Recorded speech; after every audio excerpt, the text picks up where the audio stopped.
kapatid ko, lumaki po kami sa hirap. So wala pong naniniwala sa aming pamilya o magkakapatid na lumaki po kami sa mahirap. So paano po? So naranasan po namin magkakapatid na yung maggamas ng palay, yung magtanggal ng damas sa palayanan, magbungkal ng lupa, magtanim, yung mga yung alam niyo po yung tinatawag ng mata ng palayanan.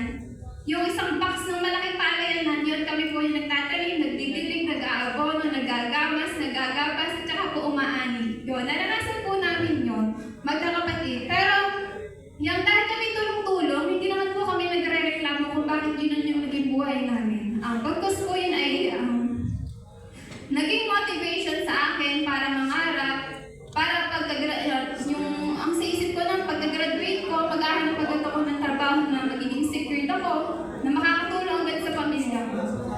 Then, yung sa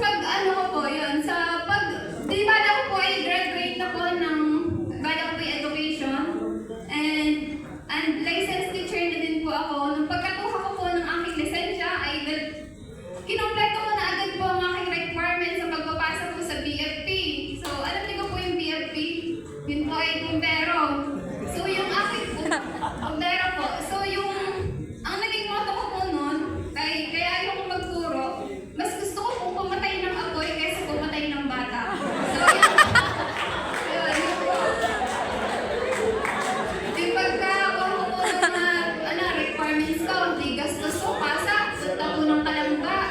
Nagpasa po ako ng aking mga requirements. Punta po ako dun sa PRC, kuha ng lisensya, punta po sa Batangas, kuha ng eligibility. Diyan, di ako yung nagpasa po ako sa BFP. So, nung nagpasa po ako, nagde-devotion po ako. Yan, ako'y nakikita ko sa mga kapatid ko, nagde-devotion, di ako may gaya, devotion din. Kanya-kanya po kasi kami ng higaan, nakita ko yung dalawang kapatid, nagpandayan ng paggagawa ng devotion. Di ako may nagawa din. At kita ko sila nagawa. Yung ganon. So, sa pagpapasa ko po ng sa pag-apply ko po sa BFP, sa pagpaprocess ko sa BFP, habang nagpa-process ako, hindi ko na nagagawa yung pag-devotion. Yun, ganon. Tapos, ang unang process ng BFP po ay mag-exam, tas agility, panel interview, neuro,